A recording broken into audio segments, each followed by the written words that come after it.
Es un privilegio, pues, para nuestro plantel y para la Academia de Cultura Científico-Humanística presentar la conferencia de hoy, Tecnología y Capital, a cargo del doctor Enrique Dussel. Muchas gracias.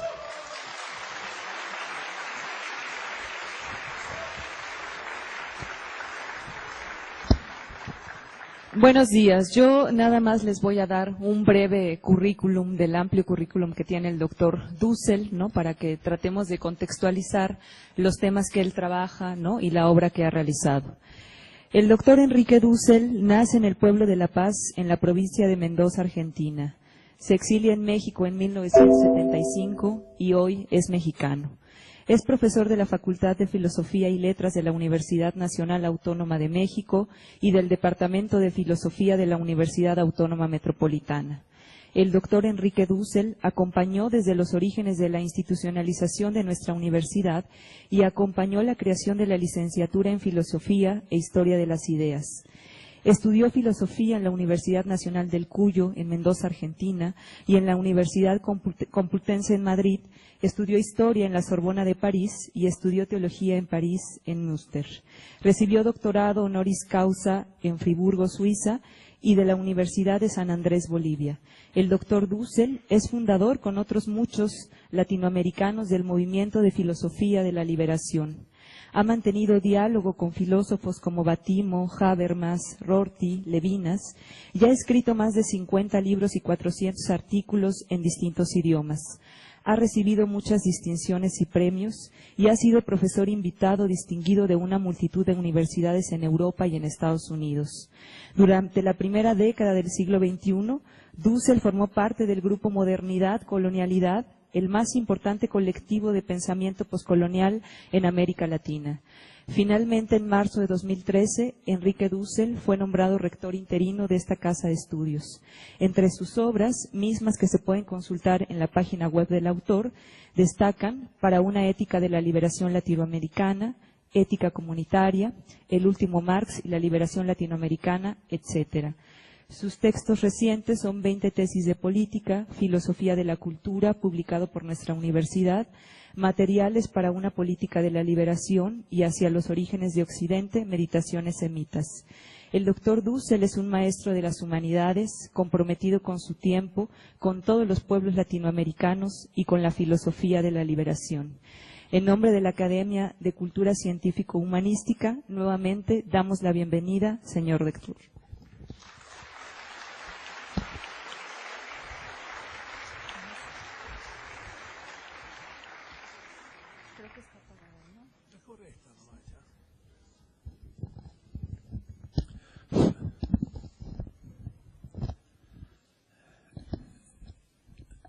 En primer lugar, quería agradecerles a ustedes, los estudiantes y profesores de San Lorenzo Tezonco, aquel magnífico acto de recepción a el nuevo rector en marzo. Este ágora pletórico y lleno de estudiantes todavía en plenos conflictos fue decisivo para lo que aconteció después.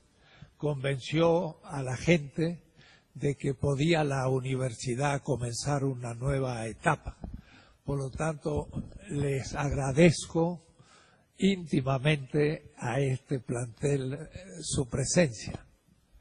Hoy, en cambio, ya no es el rector el que va a estar aquí y cambio de figura, es un profesor, no burocrático, un maestro, si me lo permiten. Entonces ustedes, los alumnos, no son alumnos, sino discípulos. Es un maestro y discípulos, y esto es una clase de las que damos todos los días los maestros y que ustedes están acostumbrados a recibir. De tal manera que no me vean como rector, véanme como un maestro. Ahora dijo la compañera de que esto está en el internet. Ustedes pueden abrir w3 veces mi nombre, minúscula, todo corrido, .com, C-O-M. Vayan a las obras y ahí podrán bajar algunos libros de los que les voy a hablar. Los pueden bajar y los pueden imprimir gratis, gastarán la tinta y el papel y podrán ampliar lo que les digo. Es más, al fin de la página, entre los capítulos posibles, están cursos. Y acabo de terminar un curso en la UNAM sobre el marco teórico de la charla de hoy. De tal manera que ahí van a tener 16 clases sobre mi próximo libro que estoy ofreciendo al siglo XXI y que ha sido las clases de este último semestre, que se llama 16 tesis de economía política y que es, en cierta manera, el tema que voy a sintetizar ahora en aquello de uno de los puntos posibles, tecnología y capital. Voy a hablar de ese tema y después quizás, no sé cómo está organizado, podrán hacerme preguntas y aclaramos el tema. Comienzo diciendo que hay un trabajo de un autor clásico en el pensamiento mundial que se llama Carlos Marx. Y él en 1853, para los que conocen Marx, creo que aún puede ser una novedad, ya en su cuarto exilio, después de haber sido expulsado de Alemania por sus artículos, de Francia de nuevo por sus artículos, de Bélgica, por último llegó a Inglaterra. Y Inglaterra era el imperio tecnológico militar de la mitad del siglo XIX. Y Marx, entonces exiliado en Londres, iba todos los días al Museo Británico, que en 1857 terminó la cúpula majestuosa de esta biblioteca y sus mesas para leer son circulares. Es un lugar muy interesante para estudiar porque está muy bien iluminado. Fue en 1857 que cuando estaba yo en el Museo Británico, los guías me dicen, se terminó de construir este edificio en 1857. Y dije, Marx empezó los Grundrisse ese año, quiere decir que el edificio estaba terminado y ya pudo empezar su obra fundamental durante 10 años. Pero 1853 son 4 años antes de los Grundrisse y 5 años después de comenzar su exilio en Londres. Y se llama El Cuaderno Tecnológico Histórico. Es un cuaderno sobre tecnología que yo publiqué en 1984 en la Universidad Autónoma de Puebla, Cuadernos Tecnológico Histórico, extracto de la lectura del manuscrito B56, Londres, 1853. Este trabajo, debo decir, además, lo tradujo mi hijo del alemán al castellano con 18 años. Hoy es director de un instituto China-México en el posgrado de Economía de la Facultad de Ciencias Económicas de la UNAM. Pero era un buen muchacho y a los 18 años se publicó una traducción del alemán al castellano. Creo que hay que ponerse a trabajar y uno desde joven puede empezar a producir. Y yo le puse la introducción a la traducción de mi hijo, que fue cómo Marx concibe el problema tecnológico. Muy interesante este cuaderno, porque Marx era un pobre aunque tenía una biblioteca como de 6.000 libros, sin embargo, siempre fue como un salto de mata en mata, porque nunca tuvo un salario fijo. El pobre Marx al fin un día dijo, bueno, tengo que vivir, su pobre mujer ya estaba en la pobreza, Edgar, su hijo, se le murió de frío, porque no tenía cómo pagar la calefacción en Londres, y entonces dijo, voy a emplearme en algo, fue al ferrocarril y se presentó para ser empleado del ferrocarril en Londres, y lo rechazaron por su mala letra. Y efectivamente leer su manuscrito es muy complicado, porque tiene muy mala letra gótica además. Lo he leído en los manuscritos inéditos y he hecho trabajos sobre el Marx inédito en alemán, o decir, no en el alemán editado.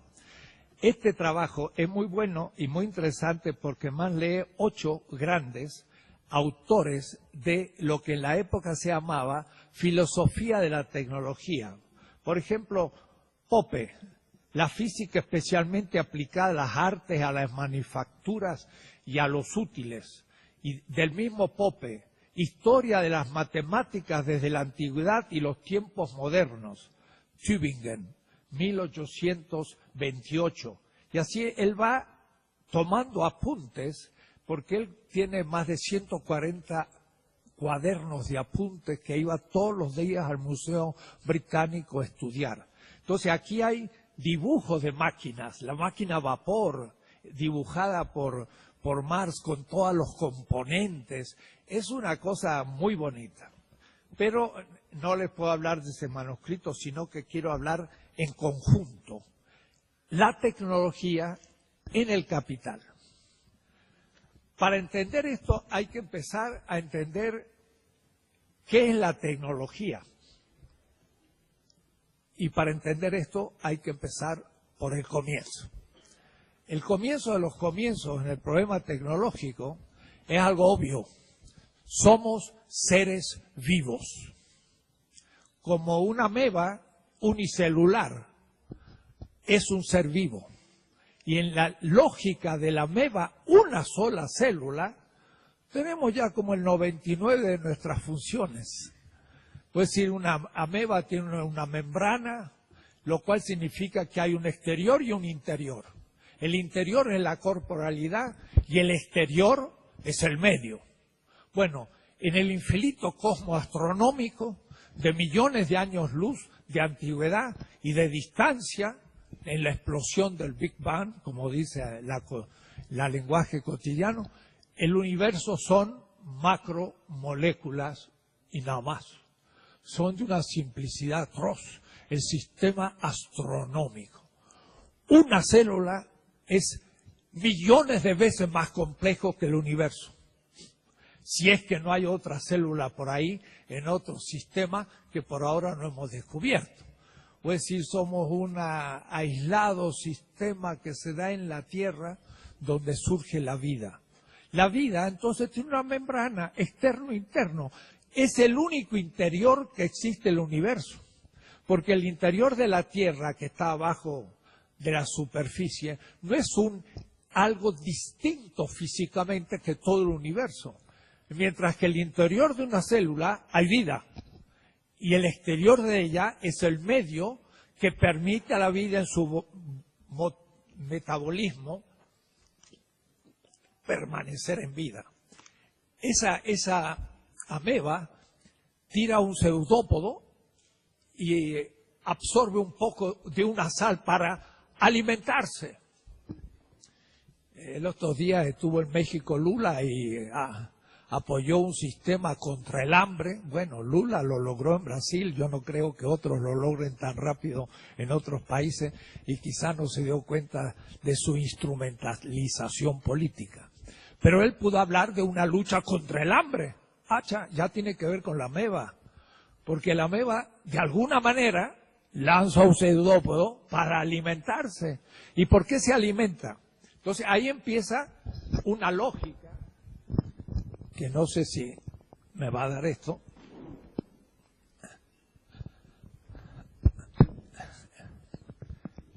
Una lógica que ya va a estar detrás de la tecnología. O es decir, cuidado, no, déjalo.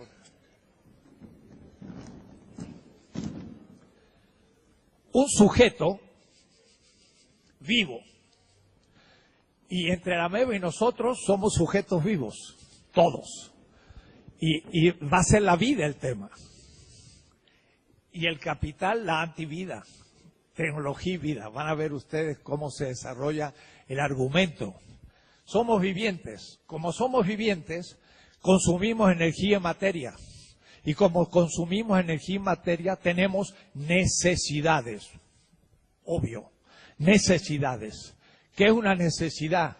Diría el filósofo Sartre, es una negatividad.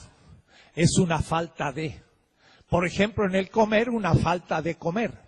Y eso va a producir hambre.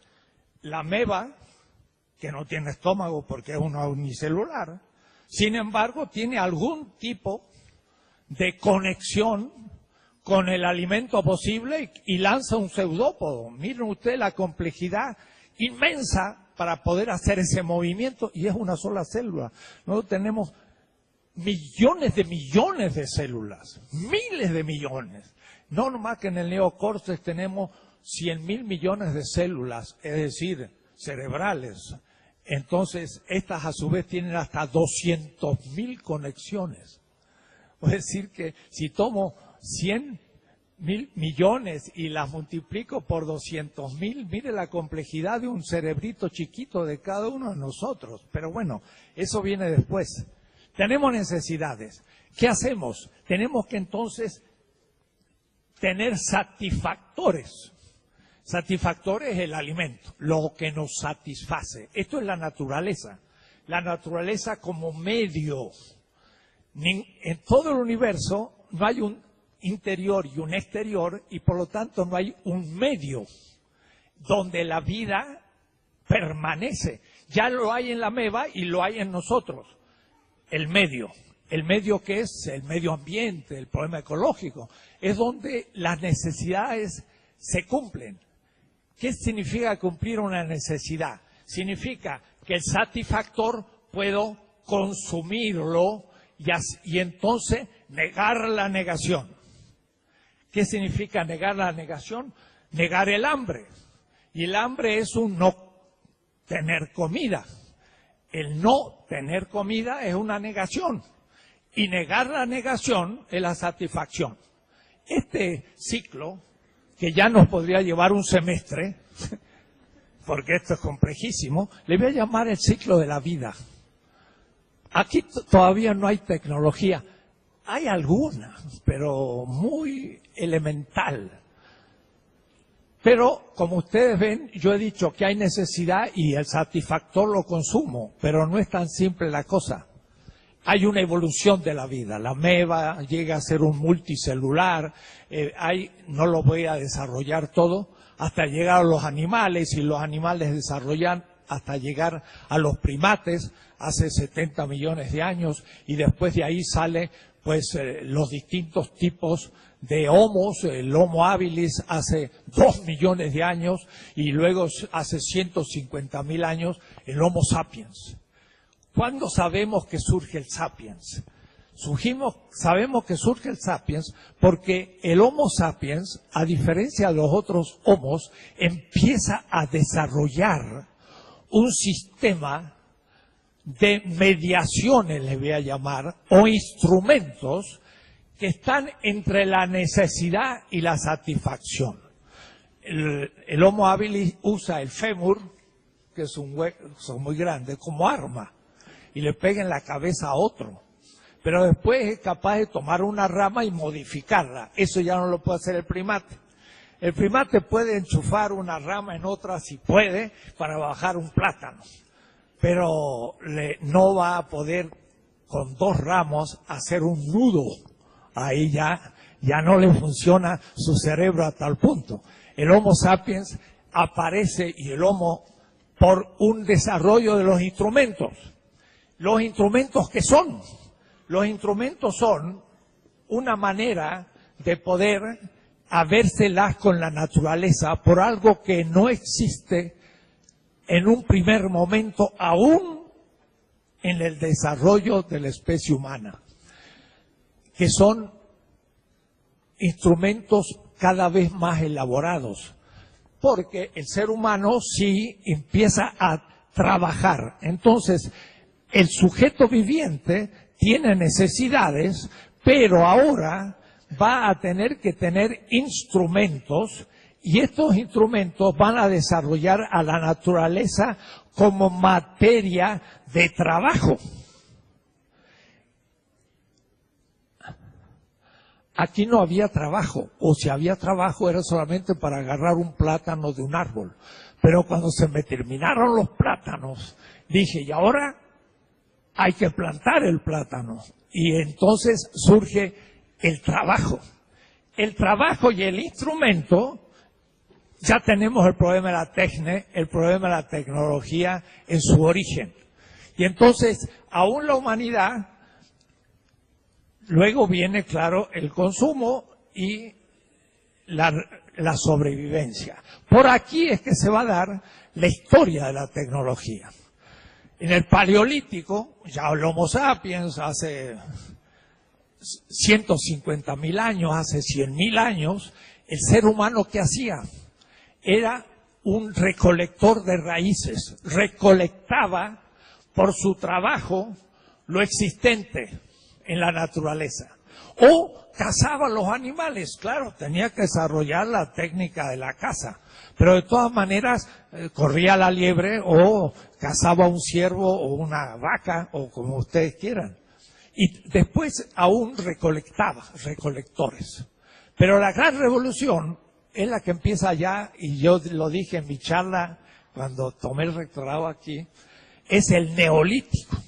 El Neolítico supone dos grandes revoluciones tecnológicas.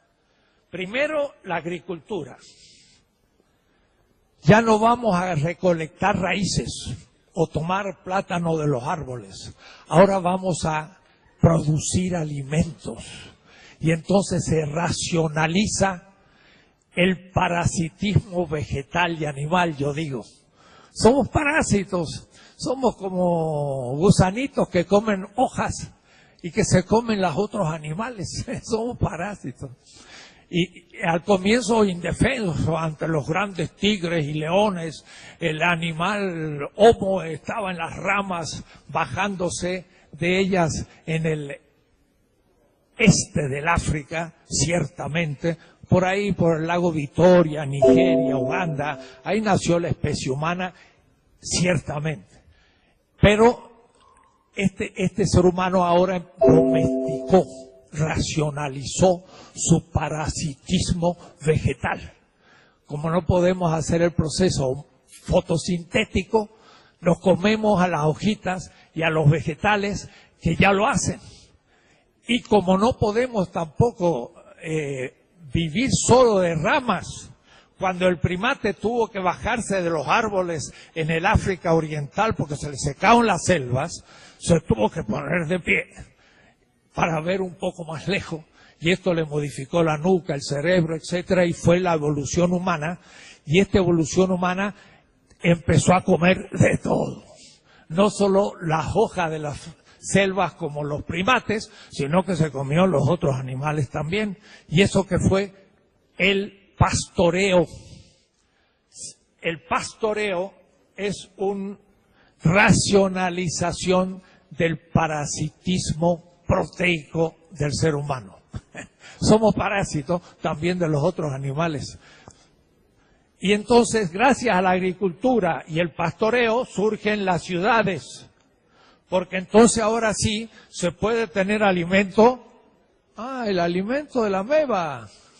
Para reproducir la vida, la podemos tener a mano, tener gran producción vegetal, podemos no ya cazar un animal, lo cual es muy difícil, sino que tomamos el animal, yo diría, más feo casi, que no es nada como una gacela, sino que es una vaca que tiene mucha grasa y mucha carne, pero véanlo, es bastante feo, pero nos sirve. Entonces ahora matamos todas las especies animales bellas y dejamos este animal lleno de carne que nos permite vivir de ello. Y entonces el pastor cría animales y los puede matar cuando quiere y no los tiene que cazar. Esto ya es un avance tecnológico. De paso, es ya un problema ecológico. Porque al empezar a destruir la selva para producir la agricultura, estamos produciendo un problema para la tierra. Y al reproducir los animales que más nos sirven, destruimos otros que decimos que no sirven, y es un problema ecológico porque el ser humano empieza a destruir todas las especies. Entonces, es la entropía inevitable del metabolismo de la vida que en el Homo sapiens, se multiplica. Lo expliqué un poco en una otra charla que he dado en otro lugar, pero no lo puedo explicar ahora largamente porque si no, no voy a llegar al tema y se me va a terminar el tiempo. Entonces, aquí estamos en la revolución urbana. Ahí se produce una gran revolución tecnológica porque la ciudad tiene muchos oficios. Sahagún describía 360 oficios diferenciados en el mundo azteca, en este Valle de México. O es decir, que había 360 distintos oficios, cada uno de ellos necesitaban medios tecnológicos de modificación de la naturaleza que permitía la producción de satisfactores distintos para un consumo. Por ejemplo, los que hacían los códigos y los pintaban, suplían la necesidad de tener documentos que nos recordaran las tradiciones como necesidad humana, y era un satisfactor que se consumía al poder releer el códice. Pero entonces había un oficio que era pintar, y otro la agricultura, y otro los tantos oficios de zapateros, de esto y aquello, y enorme cantidad de tecnología. Es decir, hubo una historia de la tecnología creciente. Y en esta historia entra otro elemento, que este trabajo y este satisfactor, pues entra también no solamente en un ciclo vital y en un ciclo productivo, sino que ahora va a entrar en un ciclo económico, porque toda la producción y la tecnología, a ver quién me ayuda acá para borrar, perdón, no, para no perder tiempo, sí, todo, va a ser incluido ahora en un proceso que va a ser económico, y el proceso económico ya se estaba dando siempre, pero ahora tenemos que discernirlo. No había un sujeto vivo solo, sino que había siempre un sujeto vivo, uno, dos y muchos más, porque es una comunidad. Y entonces no siempre todos hicieron todos los oficios, sino que algunos hacían uno, por ejemplo el agricultor, y el pastor hacía otro, y el guerrero hacía otro oficio, pero el guerrero tenía las armas. ¿De dónde salieron las armas? De los cazadores que cazaban animales. Pero después, en vez de cazar animales, cazaban hombres. Y se hicieron los militares, o es mejor, los guerreros. Y los guerreros entonces en las relaciones sociales dominaban a aquellos que no tenían armas. Por eso que los primeros jefes de las ciudades del Neolítico son por lo general los guerreros, que eran, como digo, los antiguos cazadores. Y entonces tenemos ahora una relación social, no solamente una relación tecnológica con la naturaleza. Trabaja entonces, porque todos tienen necesidades, usa tecnología, y esa tecnología modifica la naturaleza y produce un producto. Maíz. Pero como hay a su vez una relación social, hay un excedente. Excedente significa lo siguiente: el ser humano produce más que lo que necesita para vivir, siempre. Y por eso que a las 4 o 5 horas en realidad ya cumplió sus necesidades de trabajo. En el Paleolítico, el ser humano trabajaba 5 o 6 horas, no mucho. Y eran una sociedad de abundancia como los indígenas del Amazonas. Ellos pueden vivir perfectamente, reproducen sus tradiciones, tienen miles de mitos. Levi Strauss ha escrito libros y libros sobre los miles de mitos que explican toda la vida. Un Tupinamba de Brasil, muy primitivo, entre comillas, sabe lo que significa nacer, morir, tener el universo, todo, y muchas veces nosotros ni sabemos eso. ¿Qué sentido tiene nacer? ¿Qué sentido tiene morir? ¿Qué sentido tiene el amor? Tenemos que estudiar mucho para llegar. Un Tupinamba lo tiene todo expresado en sus mitos. Y vive una vida ordenada y con sentido humano, trabaja 4 o 5 horas y es una vida de abundancia. Claro, no está tan desarrollada en otras cosas, pero muchas cosas las tiene más desarrolladas que nosotros. Ya veremos después. De todas maneras, hay productos y hay excedentes. Es por el manejo de los excedentes que aparece el sistema económico. El sistema económico no es simplemente el sujeto naturaleza, que es la producción y la tecnología, sino que es el sujeto, y el sujeto como relación práctica. La praxis es relación sujeto-sujeto. La relación económica es la relación del sujeto con la naturaleza a través del producto y el excedente con otro ser humano. Es una relación práctico-productiva. Es más compleja la económica.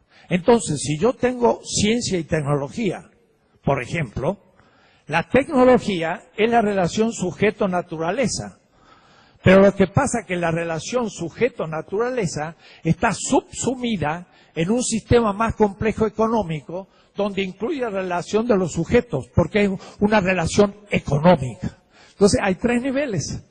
El ciclo de la vida, que es la relación ser vivo, naturaleza, satisfacción. El ciclo productivo, que es el sujeto que modifica la naturaleza para producir un satisfactor. Y el ciclo económico, que incluye el ciclo de la vida, porque se cumplen necesidades, incluye el ciclo de la producción, porque es la tecnología, pero además está como una relación social, y donde yo compro en el mercado el satisfactor producto que se transforma en mercancía. Es decir, que la tecnología no produce satisfactores solo. La tecnología produce satisfactores productos. Pero por último, esos productos se transforman en mercancías. Y el tianguis de los aztecas, por supuesto, era un mercado. Y tenía un dinero, era el cacao. Tantos puñados de cacao, chocolatl, era pues un zapato. Y tantos miles de puñados de cacao era una casa. Entonces la moneda era el cacao, que medía todo el valor de los otros productos. Entonces el tecnólogo queda atrapado en un sistema económico inevitablemente y a veces ingenuamente. Entonces ahora empieza mi tema, que es tecnología y capital, recién ahora. Porque en la evolución de la historia de la tecnología, hubo tecnología en distintos sistemas económicos, en la Mesopotamia, en el Egipto, en la India, en la China, en el mundo azteca, maya, inca, las grandes civilizaciones, eran sistemas tributarios por lo general.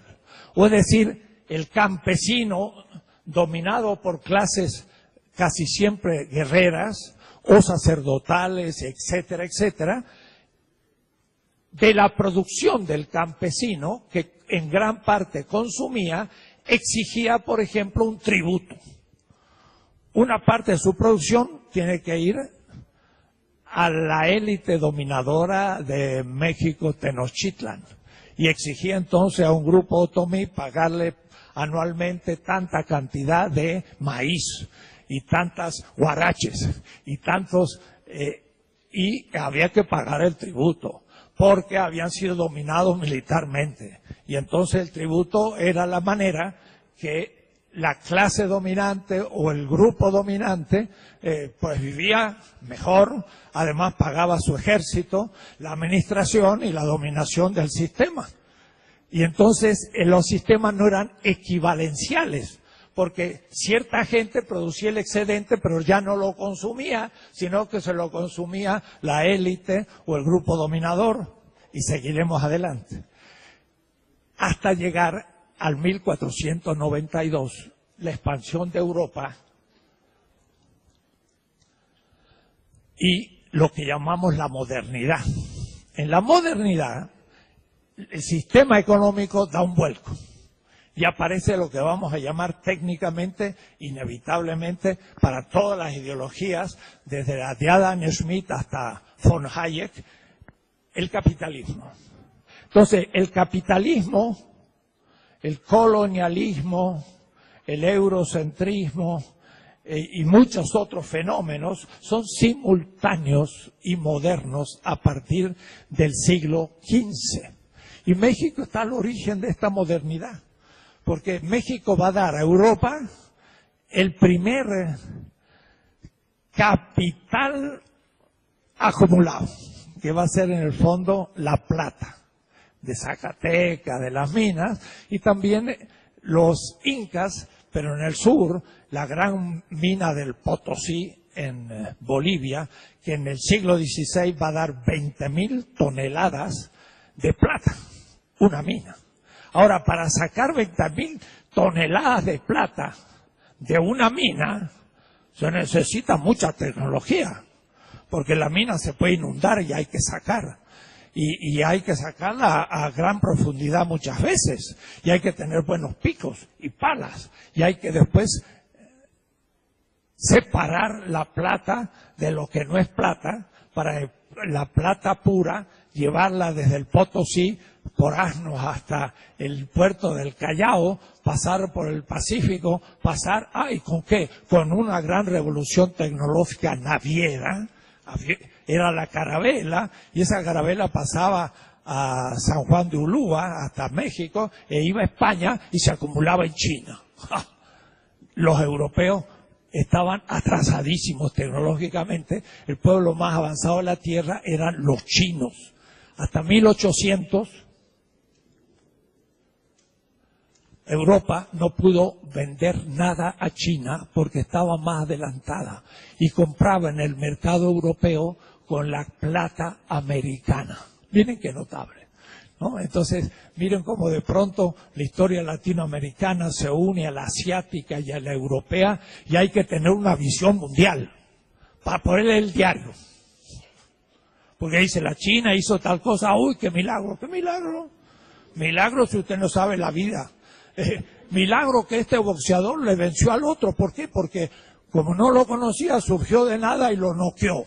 ¡Oh! Es un milagro. No, si ese tenía una historia de boxeador fantástico, nunca había perdido ninguna pelea, nomás que yo la ignoraba. Los chinos no han surgido de la nada, han sido el pueblo más tecnológico de la tierra hasta hace 2 siglos. En 1313 se publicó en China un volumen de 600 páginas de la época, en papel, en imprenta, de tecnología. Y Menzi lo muestra, un autor. Pongan en la computadora esta noche 1434 y van a ver toda una bibliografía sobre el tema. Porque es el título de un libro que dice: y la China lanzó el Renacimiento italiano. Leonardo da Vinci no inventó nada. Unos dibujitos hermosos de un paracaídas, de mecanismos muy complejos, de una máquina con otra máquina, Leonardo era un inventor. Nada, son copias tal cual de la enciclopedia china de 1313, 150 años antes del descubrimiento de la imprenta por Gutenberg, pero impreso en imprenta. ¿Se dan cuenta? Puede decir que estos europeos se creen que inventan todo. Los chinos habían inventado el papel en el siglo VI, la imprenta en el VIII, en el IX habían impreso papel moneda. Los europeos lo van a hacer 1000 años después. Y es un milagro chino. Hay que ser chino para no entender esto. O está en chino, como dicen, pero decimos está en chino, lo cual significa que no conocemos nada. Ellos dirán está en mexicano. Y como ellos dicen, yo no sé si lo dije aquí, pero les doy el chiste. Ustedes han visto que los ojos de los chinos son muy chiquitos y los nuestros son redondos. Bueno, ellos saben lo que dicen los chinos. El ser humano tiene ojos muy finos, estilizados. Tener ojos redondos es como los caballos. Así que para un chino nosotros nos parecemos a los caballos. Según la cultura que vea. Bueno, pero esto no es el tema. El tema es qué es el capital y por qué se produjo la revolución tecnológica en el siglo XVIII. Es decir, a partir de 1750 se dice que en Inglaterra empezó la revolución industrial. Falso.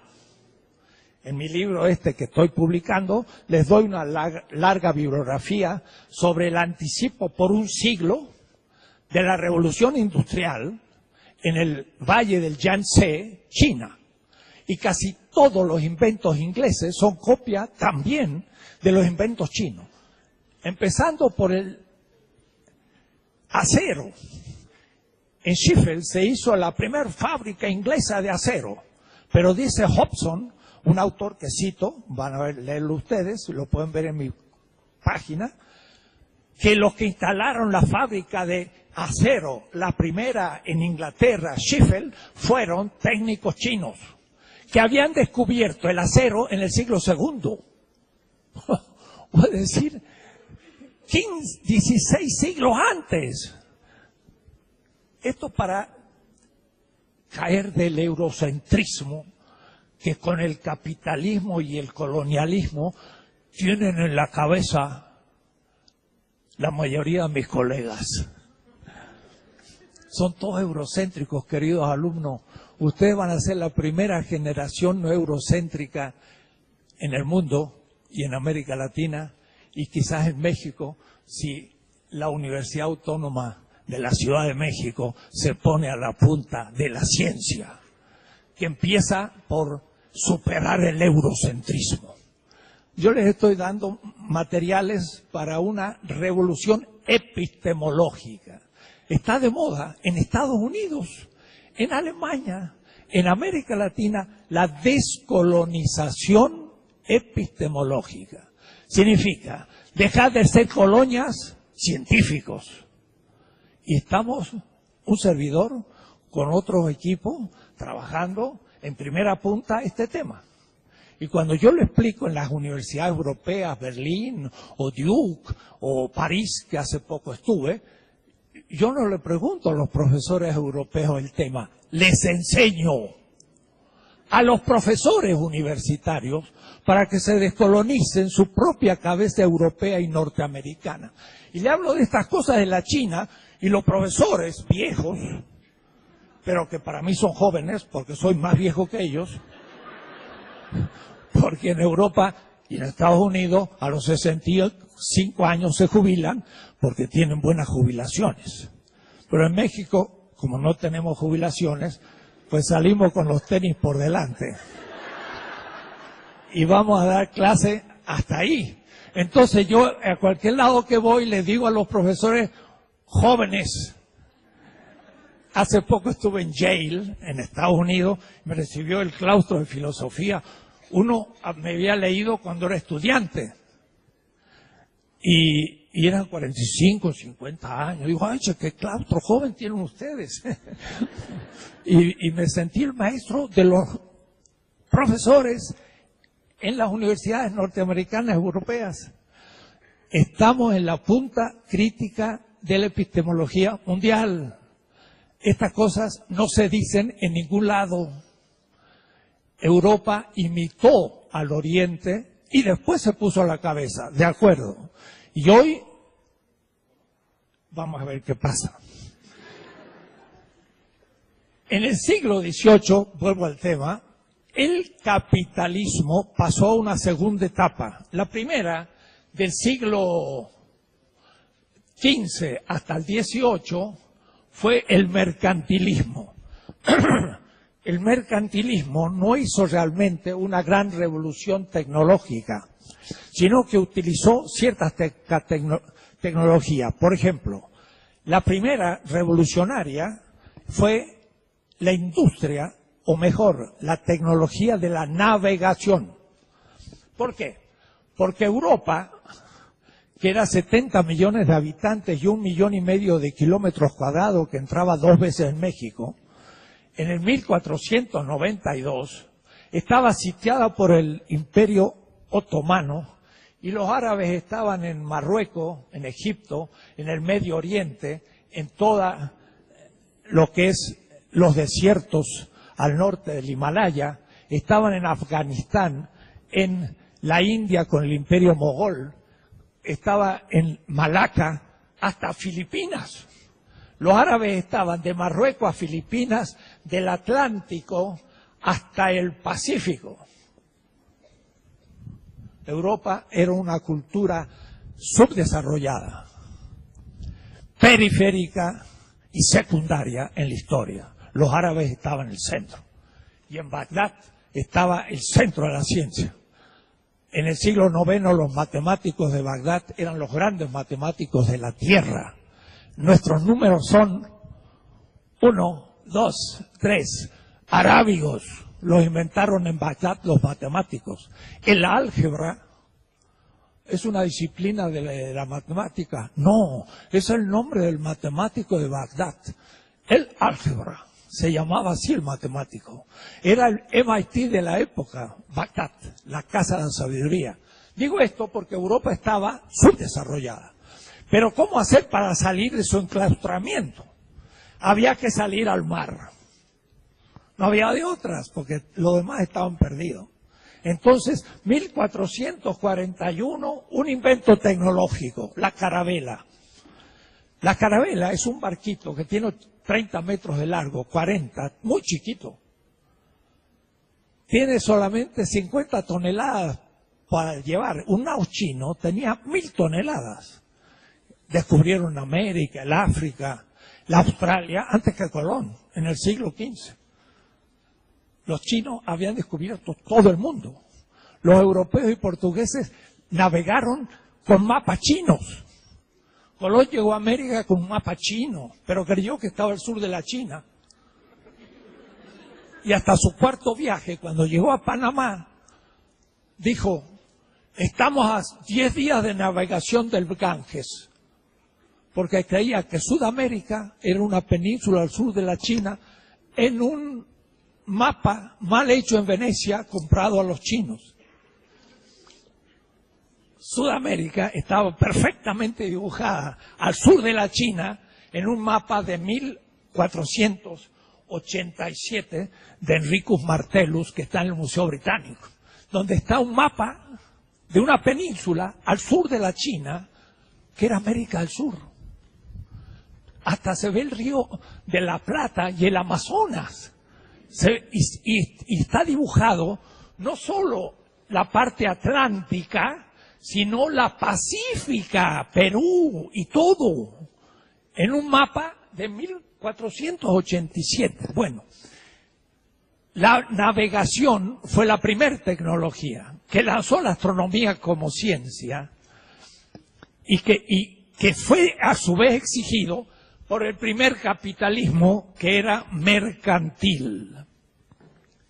Capitalismo mercantil significa un capitalismo que, sin cambiar el modo de producción, intercambia mercancías. Entonces es mercantil, que todavía no ha modificado el proceso productivo con la tecnología, sino que utiliza las tecnologías ancestrales, pero por ejemplo la navegación ya mejoró. Y gracias a la navegación se lanza todo lo que va a ser después. Des en cuenta que el hecho de que Magallanes diera la primera vuelta empírica a la Tierra después de los chinos es lo que permite en 1520 definitivamente a los europeos saber que la Tierra es redonda. Los chinos ya lo sabían de mucho antes. Y cuando Newton, en el 1630 y demás, escriba el principio matemático y el comienzo de la física moderna, estamos a un siglo del descubrimiento empírico de la redondez de la Tierra. Newton es el efecto del descubrimiento del Atlántico y del siglo XVI español. Toda la historia que nos cuentan nos dejan fuera. Hay que hacer la historia de la tecnología completamente de nuevo y ponernos en nuestro lugar al comienzo de la tecnología moderna. México también, porque fuimos nosotros objeto de dominación, pero al fin. Pero la segunda etapa, y voy rápido, desde el siglo XVIII en adelante fue el capitalismo industrial. Y entonces se habla de la revolución industrial. ¿Qué produce la revolución industrial? La pregunta. No es fruto de los grandes tecnólogos. Es fruto de exigencias económicas. Miren cómo es la cosa. El capital, ¿qué es? Ahora sí paso a Marx. Porque si no sé qué es el capital, corto cabezas como las cabezas de Minerva y vuelven a surgir. Si yo les preguntara a todos ustedes qué es el capital, verían qué experiencia. Que son los bancos, no. Que son los burgueses, no. Que son los obreros, no. Que son las fábricas, no. Que es el dinero, no. Y todo lo que me dijeran le diría no. Y entonces ustedes dirán, ¿y qué es? Mire, si yo tengo dinero, el dinero tiene valor. Pero claro, no tengo tiempo para explicárselo. Lo voy a explicar en un curso que voy a dar a un grupo de alumnos, no sé dónde, pero en alguna de los planteles. Como profesor, no como rector. El dinero tiene valor. Con eso se compra medios de producción, que es tecnología, que tiene valor. Con eso se paga un salario, que tiene valor. Eso produce un producto, que tiene valor. Eso se pone en el mercado y es una mercancía, que tiene valor. Y la mercancía se vende con un dinero que tiene valor y además ganancia, y eso se acumula. ¿Qué es lo que permaneció en todo? Valor. El capital no es el dinero, ni los bancos, ni nada. Es el valor que se valoriza. Entonces, es un cursito a dar. El valor que se valoriza es el capital, que como una espiral creciente se traga la tierra como estos huracanes de Oklahoma que destruyen todo por el camino. Es un huracán creciente, porque si acá hay 10, después hay 15, después hay 20 y va creciendo. El valor. Y miren cómo es para sintetizarlo a la mínima.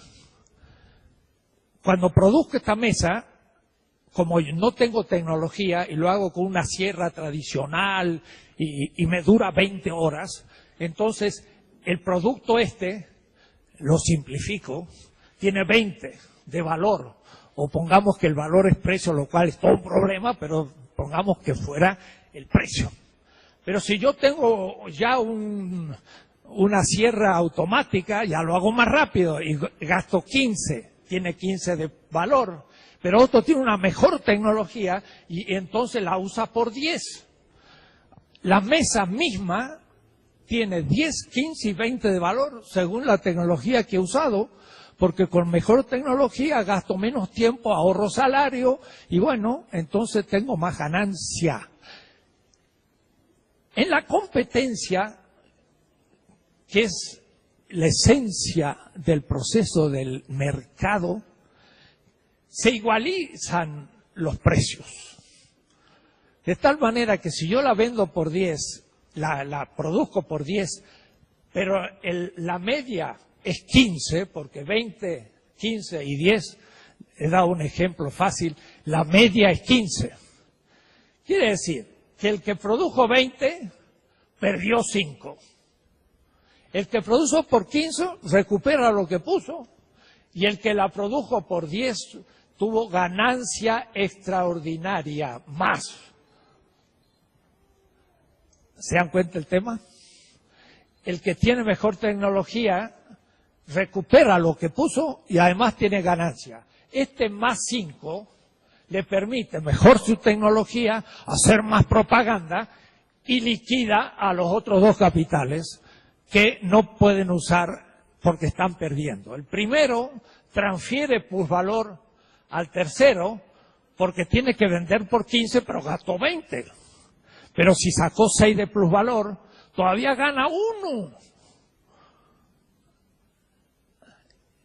Tendría que dar una clase sobre la competencia, pero creo que han entendido.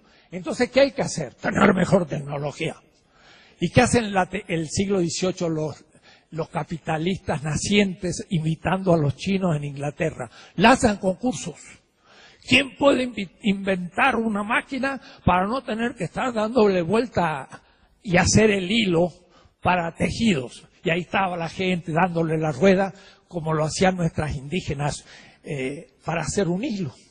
Y entonces, tantas libras esterlinas para el que descubra esto. Nadie se le había ocurrido, pero como era un buen precio, la gente con iniciativa se puso a trabajar y a los 30 años apareció una maquinita que ya empezó a simplificar, a hacer el hilo más rápido.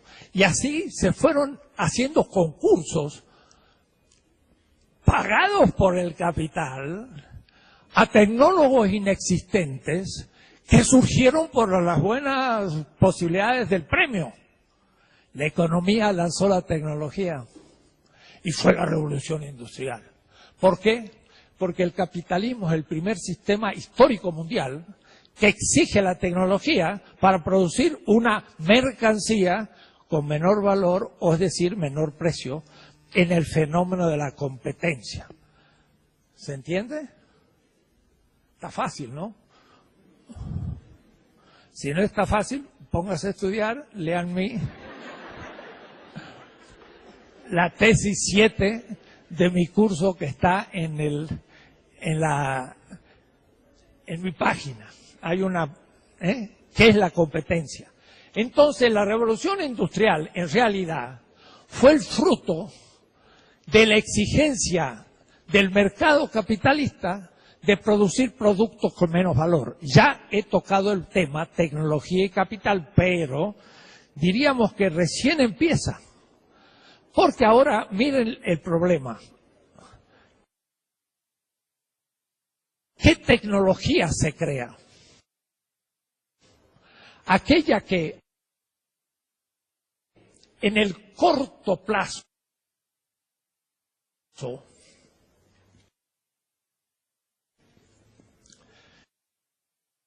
disminuye el valor de la mercancía o el precio. Ya estoy hablando con precisión. Este es el más importante, no el que a veces se habla, lucha y hace todo claro, todo eso evidente, pero este es el más esencial, clásico, que hoy vigente. A corto plazo, un capital se impone a los otros porque tiene más tecnología. Eso le llamó Marx mayor composición orgánica. Y esto no solamente dice él,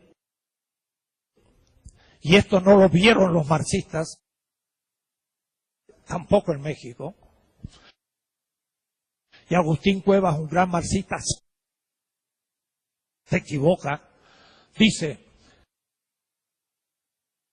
Marx habló de la dominación del capital sobre el trabajo, pero del capital sobre el capital, eso es un tema burgués. Porque que compita un capital con otro es un tema burgués. La burguesía norteamericana está más desarrollada que la burguesía mexicana y produce el mismo producto con menos valor. Entonces, no solamente un capital con otro, una rama con otro, sino que un capital nacional con otro capital nacional compiten. Un capital norteamericano con uno mexicano. Y un capital puede explotar al otro capital. Y los marxistas tradicionales no estudiaron el tema de la competencia. Y menos en la Unión Soviética, eliminaron la competencia. No se puede eliminar ni en la alternativa futura. Hay que conservar, hay que regularla. Y entonces, como no estudiaron la competencia, no conocieron el tema de la dependencia, que es puramente marxista. Un país puede explotar a otro, como una rama del capital puede explotar a otro, como un capital puede explotar a otro. Dice Marx, la relación capital-trabajo es la explotación del trabajo. La relación capital-capital es la explotación de un capital sobre otro. El capital norteamericano explota al capital mexicano. Miren, han desaparecido los supermercados mexicanos y ahora son Walmart. Eso es la destrucción de la burguesía nacional por una burguesía transnacional. Bueno, eso es un problema de burgueses. ¿Cómo un problema de burgueses? Es un problema de todos los mexicanos, porque ahora tenemos que comprar en Walmart, que después de liquidar la competencia, el de 10 liquida el de 15 y 20. Y cuando ya los eliminó, ya no pone 15, ahora pone 20. Total, no tiene competencia porque tiene un monopolio. Y ahora todos tenemos que ir y nos cuesta la manzana 50 pesos. Y antes costaban 12. ¿Por qué? Porque se eliminaron todos los mercaditos. Y ahora Walmart, primero, menos precio. Y en la competencia liquidó el capital nacional mexicano. Que era capital, ¿ah? Y no era santito. Y explotaba a los obreros, pero al menos quedaba en casa. Y en cambio ahora se lo llevan. Ni siquiera las ganancias quedan, nos quedamos más pobres que antes. Entonces, la teoría de la dependencia es fundamental y es marxista. Y los marxistas creyeron que era burgués. ¡Wow! Equivocación. Marx habla explícitamente del tema. Y es esencial para México hoy. Estamos siendo avasallados por el capital transnacional. Porque miren cómo funciona el capital transnacional. Se entiende muy fácil. Eso como un partido... No, pero poquito. Como un partido de billar a dos bandas. El capital transnacional tiene alta tecnología y en Estados Unidos altos salarios, pero eso lo tiene el capital nacional norteamericano que produce sus productos en Estados Unidos, tiene que pagar $1,000 por mes para un obrero o más. Está la frontera y hay un tratado de libre comercio y se habla de la globalización. Globalización para el capital, pero no para los cuerpos. Los cuerpos tienen pasaporte y no pasan la frontera y cuando pasan los matan o los vuelven. ¿Por qué? Porque el capital nacional mexicano tiene muy bajos salarios y ellos tienen muy altos salarios. Pero el capital nacional mexicano tiene muy baja tecnología. Ese es el problema tecnológico que interesa a la UACM. La tecnología nacional. Porque no es investigar por investigar cualquier tontera. Hay que investigar lo que interesa a México y al Distrito Federal. Y eso es un proyecto universitario que tiene el doctor Drucker como yo. Así que coincidimos y espero que se entienda. Lo que necesitamos es mejorar la tecnología nuestra.